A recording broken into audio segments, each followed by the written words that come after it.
Okay, this is a requested video.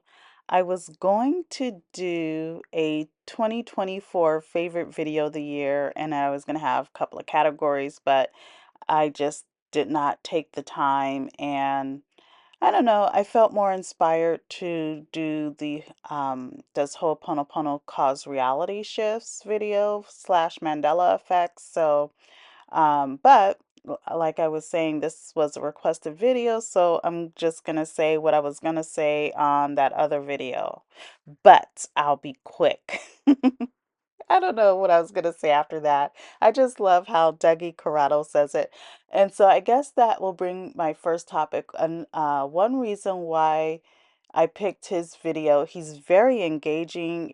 It's like from the first second to the last second of the video, he is just so engaging and he draws you in.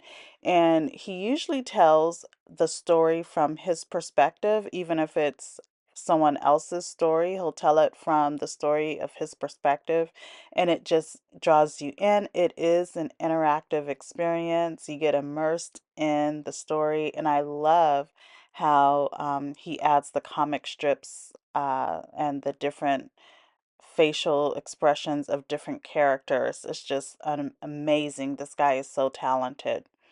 So, since I didn't do a favorite video of the year series, I'm just gonna say what's on my mind when it comes to this particular video. There will be spoilers, so you might want to click off. I'll include the link to the original video, and then that way you can watch that. Like, pause this video, go watch his video, and then come back to this video.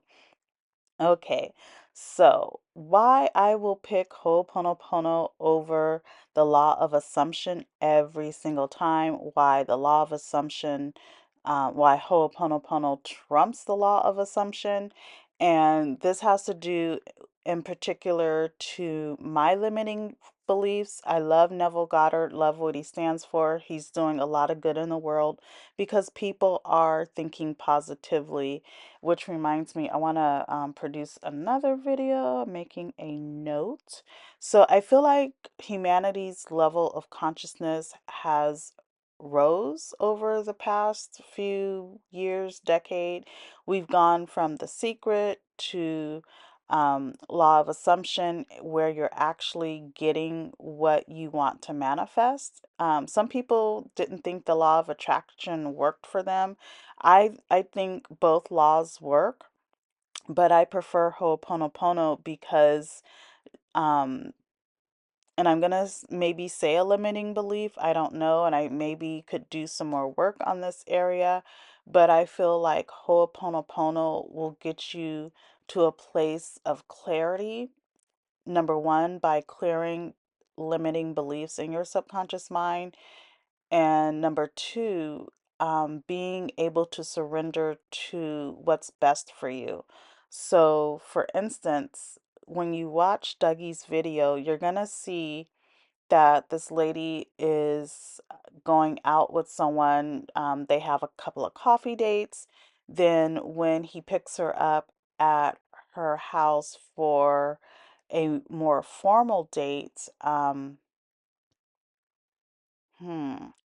how should I say this? Because I don't want to give away too much, but let's just say her dad and her brother said, if you need us to come get you from the restaurant, we will come. Call anytime. And the brother said he'll be waiting by the phone, which I thought was very odd. Now, granted, this was, I believe, in the 70s.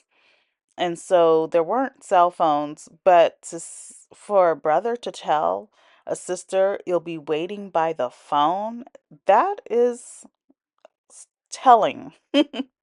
So what did he pick up on? And I don't want to give too much away, but did he pick up on something, or was he just being overbearing, overprotective? So, prior to the formal date, they, I guess, met on campus and they would go out and have coffee dates. and she was kind of embarrassed to tell people where she lived, that she still lived home with her parents because her friends had apartments and lived on campus, but she still lived with her parents. So she said that could have saved her life, but we'll see, we'll see. So why I say Ho'oponopono trumps the law of assumption, because say she fell head over heels in love with this guy, and she would have been saying, I'm chosen, I'm chosen, like a lot of law of assumption coaches say. But you have to realize who's doing the choosing. And I learned that when I went to work in Germany. They chose me. I wasn't necessarily trying to work in Germany, but for some reason that spoke to me, and I was able to get some healing and do some Ho'oponopono, and I've met fabulous people. I mean, the benefits definitely outweighed the costs, but I did not necessarily get along with my employers. Yes, they were nice people, they were decent, but I wasn't treated as well as I could have been, and it wasn't necessarily personal because they treated all their volunteers, their worker bees, like that.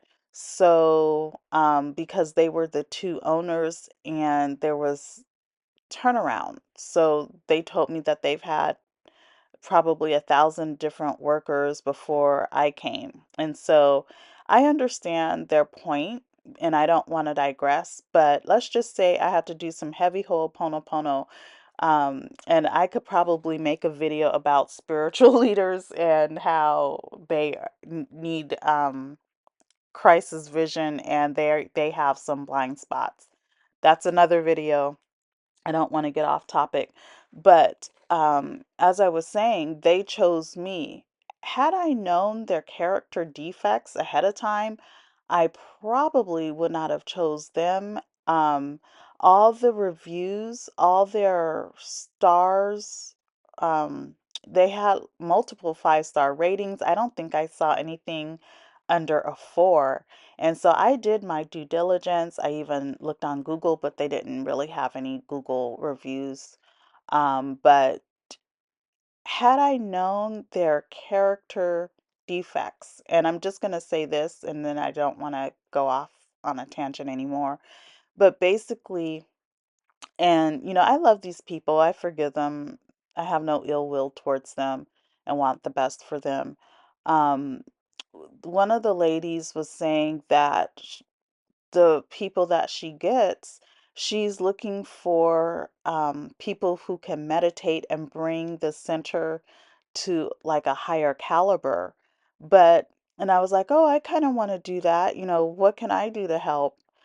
And then after I got back to the States, after I was reflecting on it, I'm like, well, it's your level of consciousness. You're blaming the outside, but who are you as far as, are you able to attract the people that you say you want to attract? If you want this high level meditation center where everyone is meditating, you guys are going to other realms, other places, then is your level of consciousness at that point?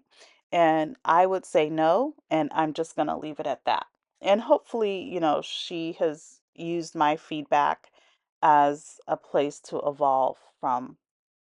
But, who's doing the choosing? So if you're looking for new friends, a new boyfriend, or, you're looking for a relationship, is the person that you're going out with someone that you want to be chosen by? Because you want to vet the people in your life. I had a boss, and I'm gonna try to remain gender neutral so you don't know who I'm talking about. But this person it seemed like they had two personalities, one that was really nice and then one that would flip on a dime. And I know, because I've been doing my shadow work and healing work, I know that that's something that I drew into me to get cleared up. But by the same token, I was chosen specifically by this employer, and the process was seamless, very simple. And so that's another tell that you can see, okay, why is this person desperate? Because the lady, when she went out on a date, the guy was desperate for her to go to this national park with her. And at first, she was gonna write it off and say, oh, he really wants to show me his favorite spots.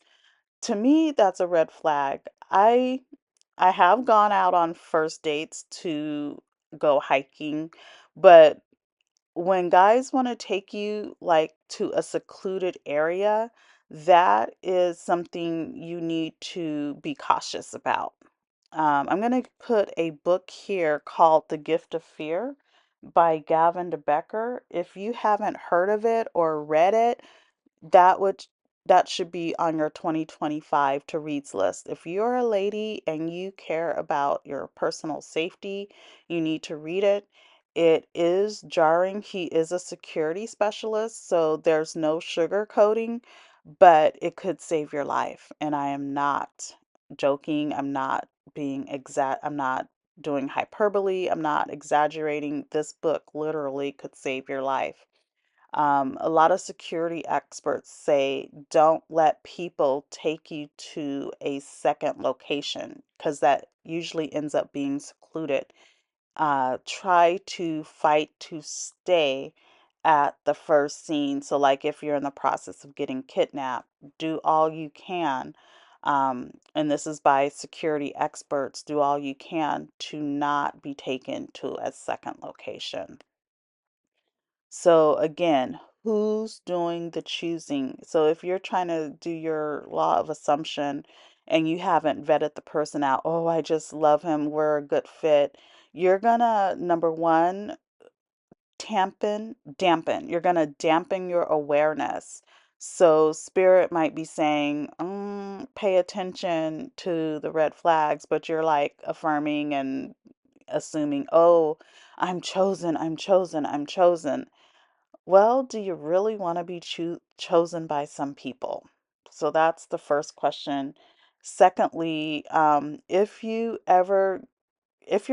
this is especially for people pleasers. If you are ever talking to yourself and you're like trying to say, give him a second chance, oh, he's just excited. If you hear yourself giving people excuses, question that behavior because you might be overriding your intuition. The lady, to her credit, she got the heebie-jeebies once he started talking about the national park because she agreed to go, but he kept belaboring the issue and his facial expressions were changing and not in a good way. So she politely excused herself and said, I'm gonna use the restroom, I'll be back. She ended up calling her brother. She got some creepy vibes and she followed her intuition. Um, so yeah, if you ever get a vibe in the book, The Gift of Fear talks about it. If you ever get a vibe, then by all means follow your intuition. It could save you. Don't worry about being polite. And let's see.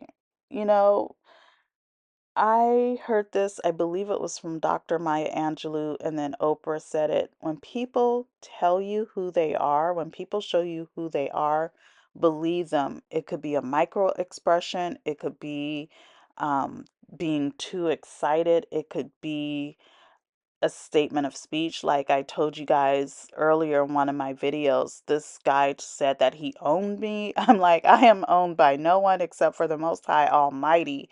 So, no, you do not own me. And so that was a wrap. I think I gave him another day or two, and I was just watching behavior, and I was just like, mm-mm. I really couldn't get over that concept of owning people, even though it's a figure of speech in dating relationships. But for that person to let that come out of his mouth, it just it just wasn't right for me. It felt very disrespectful and dishonoring. Okay, so um, I might have stated some limiting beliefs because you might think this guy is the bee's knees or whatever. But just be cautious. I would caution you to be cautious when you're doing the law of assumption. Make sure that your subconscious mind is really clear and that you're getting guidance from the Holy Spirit. I would rather do Ho'oponopono and have my awareness intact versus dampening my intuition versus drowning out my intuition and then find out later that I've been dating, married to a stalker, serial killer. Because I always wonder when women are married to killers and they're not helping to commit the crime, it's like, didn't you know that you were married to a serial killer? Like when the police comes and they know who the guy is that's been killing women or abusing women in sex kind of way. Um, it's like, didn't you know something should have signaled you? Or did you just override your intuition? I don't know. I feel sorry on the one hand for women who have been married to serial killers. And then on the other hand, it's like you had to have seen clues. You've had to have seen red flags. Something has had to have gone off in you. And if that is not the case, then that means that person was overriding their intuition every single time. And so, what Ho'oponopono you're listening for, and um, you're listening for the still voice of God, and you're looking at the signs, you're being observant, and that's why I love Ho'oponopono, and I will try to do this for the rest of my life because I have had certain awarenesses that other people didn't have. And as a matter of fact, I was with someone and we were talking, and I was getting these flashes in my mind, and they were not good flashes. And so I usually tend to trust my instincts, trust my intuition. And so I am not friends with this person anymore, but you just have to, I feel like Ho'oponopono, it gives you that clarity. And say you do love someone, like say someone in your family is a serial killer, I don't wish that on anyone and we plead the blood. But say someone is a serial killer and you still love this person because they are your family, Ho'oponopono can help you to digest that and all that comes up with that. And maybe you could be a light to that person. I don't know. I tend to have an interesting sense of justice. I used to believe in the death penalty. I don't anymore. Someone said, a famous YouTuber who is spiritual said that 2025 is going to be the year for well, not all NPCs, where a lot of NPCs will be um, deleted, I guess I could say, nullified. I don't want to trigger anything on YouTube, but basically, I think you can read between the lines. And so I'm of the nature, when that was said, I was like, well, what if the NPCs suddenly get a conscious? Because I feel like I had been asleep until I awoken. And so I feel like there should be a chance given for people to change. And so I don't know. It's just, I don't think that God's just gonna smite all the NPCs off the earth. That's just my opinion. And do what you will with that. If anything has been triggered as I was talking, please do Ho'oponopono over it. And that will be the end of this video. Let me know if you have any questions or comments. Talk to you later. Bye.